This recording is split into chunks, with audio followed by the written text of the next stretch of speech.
Сегодня поговорим о Владимире Зеленском. На сегодня, пожалуй, самом популярном главе государства на планете Земля. Он срывает овации в любом парламенте, и каждый большой чиновник западного мира стремится постоять рядом и зарядиться этой магией всеобщей любви. Зеленский невероятно кинематографичный персонаж. Если бы мы видели его жизнь не в новостях, а в сериале, то точно сказали бы, что сценаристы перемудрили, ведь в реальности так не бывает. Но мы видим это своими глазами. И сегодня я расскажу вам историю комика, ставшего предпринимателем, предпринимателя, на своей же студии снявшего сериал о президенте с собой в главной роли, и президента, ставшего легендой.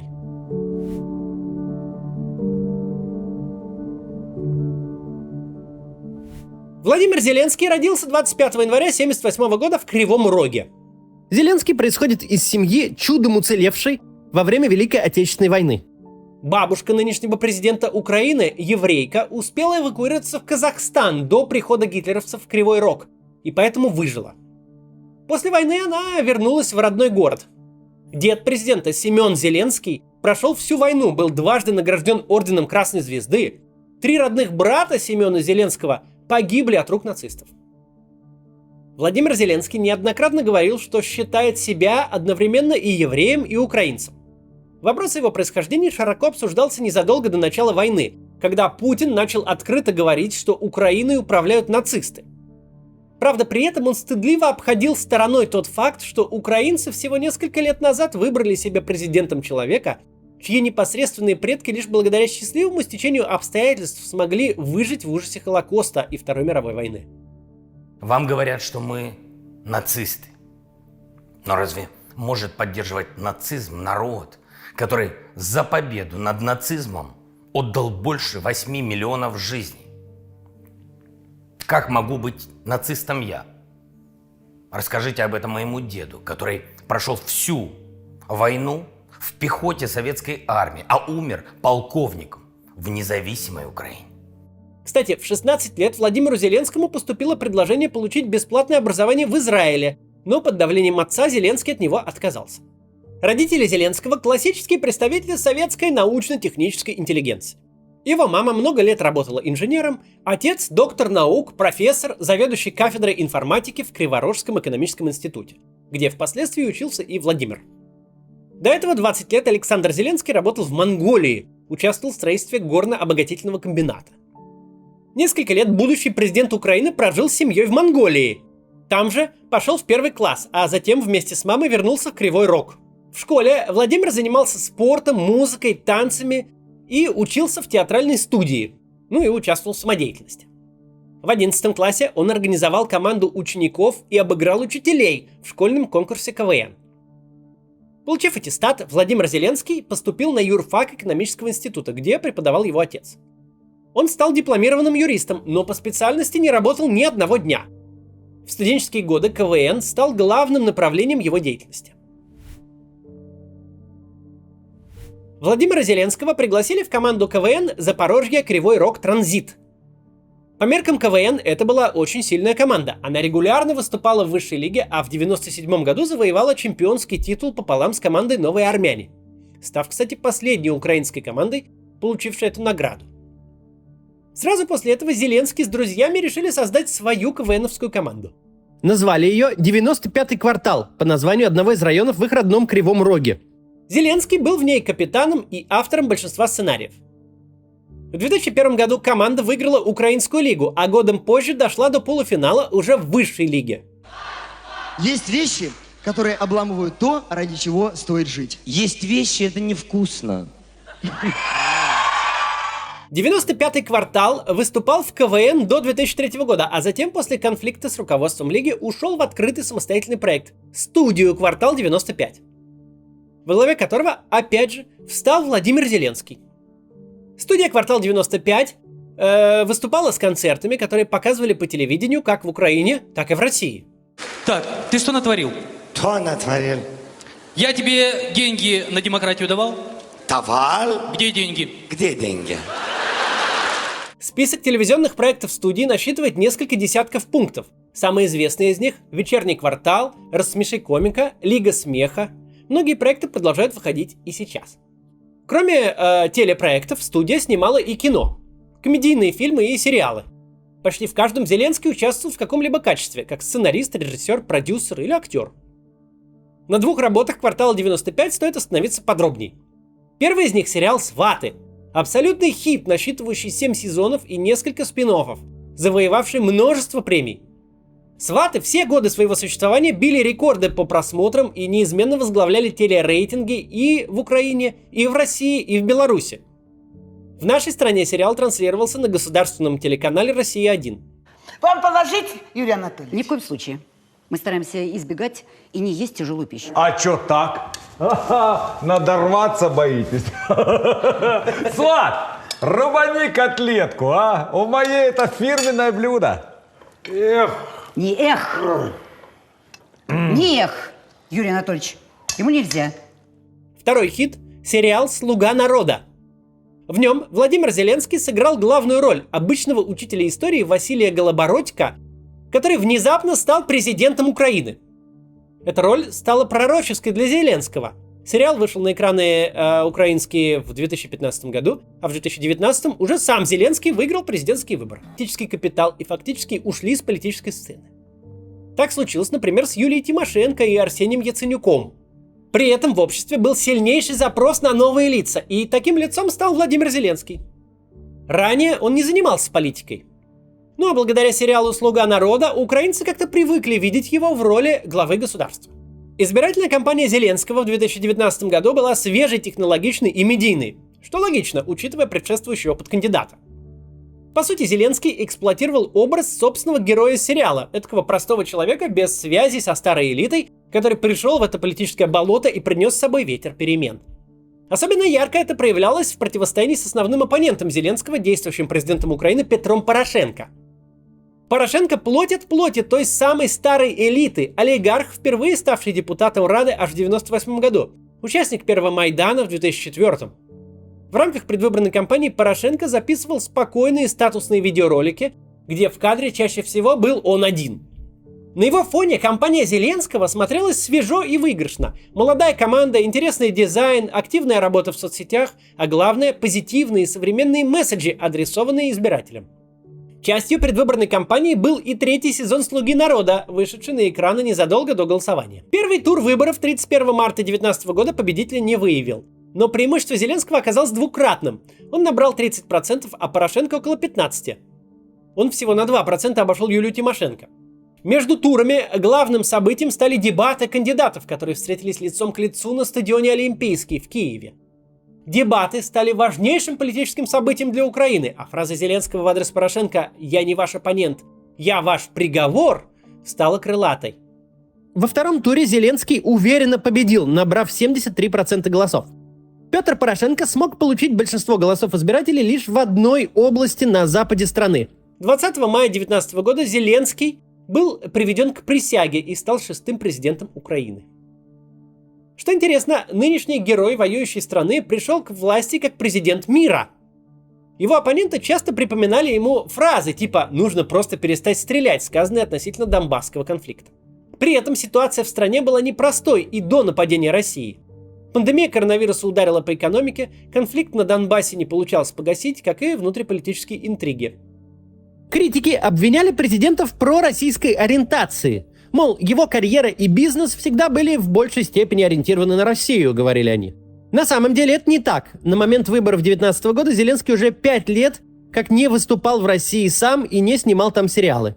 Связи ограничивались продажей на российское ТВ лицензий на сериалы и кино. Кроме того, сам Зеленский на момент прихода в политику почти не говорил по-украински, что иногда ему тоже ставили в вину. Зеленский всегда очень грамотно вел себя в публичном пространстве. Он общался с избирателями напрямую, без посредничества журналистов, через свои соцсети.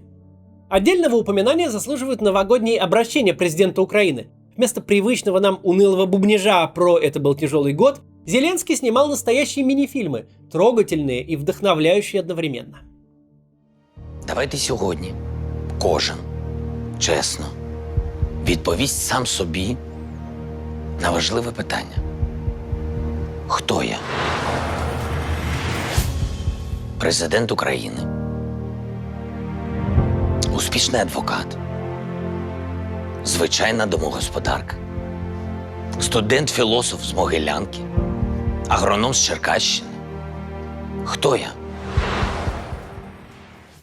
Сейчас подробно останавливаться на политике Зеленского, на том, что он сделал, будучи президентом до начала войны, мы не будем. Если вам это интересно, посмотрите мой ролик у Варламова, который мы выпускали до войны, там об этом есть очень подробно. Скажем лишь здесь кратко, что к началу 2021 года рейтинг Зеленского и его партии «Слуга народа» снизились до рекордных минимумов. Президент вступил в тяжелую политическую борьбу с своими оппонентами, главным образом Виктором Медведчуком и Петром Порошенко. В Украине началась избирательная кампания. Президентские выборы должны пройти в 2024 году. Победа Зеленского на этих выборах была далеко не очевидна. В Украине не очень любят переизбирать президентов на второй срок. Но все изменилось 24 февраля, когда Россия напала на Украину, а Зеленский превратился в президента воюющей страны. Первые дни все ожидали, что он покинет Киев и эвакуируется, но он записывал очень вдохновляющие и сильные ролики практически каждый день. Давайте вот посмотрим отрывок одного из них. Всім добрий вечір. Лідер фракції тут, голова Офісу президента тут, прем'єр-міністр Шмигаль тут, Подоляк тут, президент тут. Всі ми тут, наші військові тут, громадяни суспільства тут, всі ми тут. Захищаємо нашу незалежність, нашу державу. І так буде й далі. Не первым и не главным, но в ряду прочих очень важным побудительным мотивом для Путина развязать агрессию стала та самая фигура Зеленского, которую мы сегодня описали. Зеленский – символ смены поколений политиков на постсоветском пространстве. Буквально символ будущего. Того самого будущего, которому нельзя позволить преуспеть, иначе оно уничтожит то прошлое, в котором живет Путин. Когда-то, в далекие довоенные времена, я объяснял, почему поколение Путина, поколение тех, кто встретил крах советской власти в возрасте около 40 лет, самое советское. Почему именно эта страта 65+, настолько держится за свое прошлое и пытается утянуть в него всех? Владимир Путин встретил крах СССР примерно в 40 лет. 40 лет для глобальных перемен – это очень плохой возраст. Это середина жизни. Это возраст, когда, с одной стороны, вы уже совсем не молоды, у вас уже сложилась какая-то жизнь, уже масса ограничений, как социальных, брак, профессия и карьера, дети, пожилые родители, квартира, дача, машина. Так и вполне физических. В 40 лет вы не сможете так же быстро учиться и так же много работать, как 20 и 30-летние. Вы им не конкурент. С другой стороны, вам не 50. Вы не можете на все махнуть рукой. Дескать, я прожил неплохую жизнь, детей воспитал и выучил. Угол свой имею, через 5-10 лет мне на пенсию, а там трава не расти. Мне без разницы, при каком социально-политическом строе карасей удить и с внуками по парку гулять. Короче говоря, вы слишком стары для того, чтобы всерьез конкурировать в новом мире, и слишком молоды, чтобы от этой конкуренции уклониться. Но главное даже не в этом. Главное в том, что в 40 лет вы уже были кем-то. Начальником цеха, директором школы, уважаемым отцом семейства, востребованным специалистом, полковником КГБ, наконец. Тот мир, где вы кем-то были, закончился в одночасье. Карьера ваша не карьера больше, образование не образование, а на ВАЗовской семерке, которая вот еще недавно была пределом мечтаний, теперь и таксовать-то совестно. На вас, некогда уважаемого человека, хозяева новой жизни смотрят как на пустое место. Именно поколение Владимира Путина, именно 40-летние в начале 90-х, а сейчас 70-летние, в большей, чем все остальные люди степени несут на себе эту травму. Все хорошее в их жизни, когда хотелось и моглось, осталось в стране, которой нет. Нет настолько давно, что рожденные после ее конца дети давно взрослые люди, а те, кто встретил кончину советского строя подростком и не испытывает к нему никаких теплых чувств, уже составляют политическую элиту, уже избираются главами крупных государств. Именно здесь можно найти причины неприязни к Владимиру Зеленскому. Неприязни настолько сильной, что можно пойти на открытую войну, лишь бы он не добился успеха. Со всеми предыдущими украинскими лидерами, как и с большинством лидеров постсоветского пространства, Путин говорит на одном языке. Между ними могут быть какие угодно личные отношения. Понятно, что с Лукашенко, каким-нибудь там, например, который почти 3 десятка лет живет обманом своих кремлевских спонсоров, отношения не могут быть теплыми. Но, что очень важно, они друг другу понятны. Это все насквозь советские люди, носители того же ресентимента, взросленные в той же самой убогой логике, где противостояние Западу совмещается с поклонением ему же, где ненависть к американской военщине и мечта накопить на ношенные американские джинсы легко уживаются в одной голове. Между лидерами, выращенными советской властью, прошедшими путь от пионерского галстука до партийного билета, по-советски учившимся в школе, по-советски ездившим на картошку в институте, по-советски стоявшим в очереди за югославской стенкой, не может быть никакой дискуссии о роли НАТО как потенциального противника. Не может быть вопросов, а почему? А когда это НАТО угрожало нашим странам? Что нам с НАТО делить, если страны НАТО основные потребители наших товаров и услуг, если на их деньги мы содержим свои армии? Все эти вопросы в среде тех, кто воспитан на угрозе НАТО, кто вырос в СССР, звучат как лепет несмышленого ребенка. Это так, потому что это так. Потому что мы с Америкой мир делим. Иначе быть не может. Кто такой Владимир Зеленский в привычной Путину среде? Зеленский, который закончил школу в 1995 году, аккуратно за год до того, как Путин в должности заместителя Собчака и начальника его избирательного штаба провалил губернаторские выборы в Петербурге. Пока происходили все самые драматичные и самые трагичные для путинского поколения события, Зеленский с одноклассниками на переменке врезался в завуча. Что для них тлеющая рана, для него предание старины глубокой, подслушанные разговоры родителей на кухне.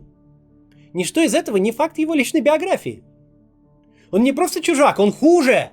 Он как призрак будущего Рождества. Вот ты такой бывалый советский функционер. Глядя на Зеленского, ты не просто понимаешь, что твой век уходит, но ты видишь смерть свою воплоти. Ты видишь лидера государства, который в сыновья тебе годится, и для которого все твои ценности, все, что ты строил, с чем боролся и к чему стремился, все это пустой звук. Отдельно символично, что Зеленский – ровесник Навального. Навальный старше на 1,5 года всего. Вот кто идет на смену. Идут те, кто все твое правление обратит в прах.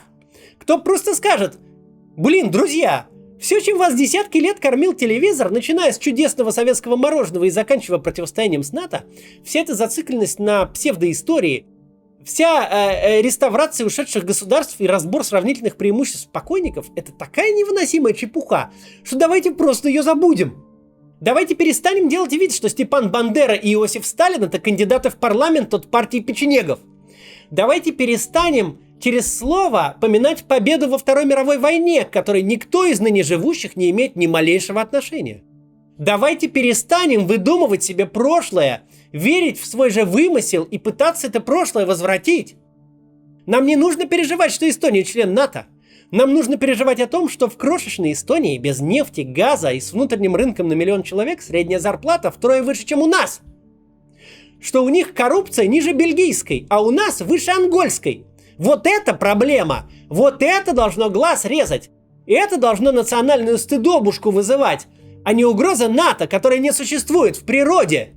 Даже если бы Путин не догадывался, с какой скоростью будущее отменит прошлое, даже если бы пребывал в благом неведении, то кризис в Казахстане ему лишний раз показал. Самый лояльный, самый невзрачный, самый подконтрольный преемник обнулит любого елбасы за 2 недели, и следа не останется. Когда будущее твой внутренний враг, то его можно попытаться отравить, можно посадить на долгие годы его самого и его сторонников, можно избить на улицах протестующую молодежь. Как краткосрочная мера это работает. Но прямо по соседству, в самой большой после России славянской русскоговорящей стране уже правит президент, который самим фактом своего существования подписывает тебе приговор. Тебя не будет. Не будет в очень близкой перспективе. По политическим ли, по естественным ли причинам, но тебя не будет. А жить будем мы. И следа мы от тебя никакого не оставим. Хотел войти в историю? Ну, войдешь. Восьмиклассники будущего будут громко и неприлично хохотать на уроках над твоими рассуждениями о славянских корнях Рюрика. А все прочее, помимо огненных цитат, аккуратно выделенных верстальщиком в учебнике, быльем порастет. Ничего ты по себе не оставишь. Принял Россию с 1/4 школ без теплых туалетов. С ними же и ушел. В сознании пересидевшего диктатора такая картина должна вызывать ужас и естественную потребность от этого ужаса себя избавить, буквально через физическое уничтожение будущего. Но поскольку то прошлое, в котором живет Путин, целиком вымышленно и недееспособно, то даже с уничтожением физическим ничего не вышло. И не выйдет. До завтра.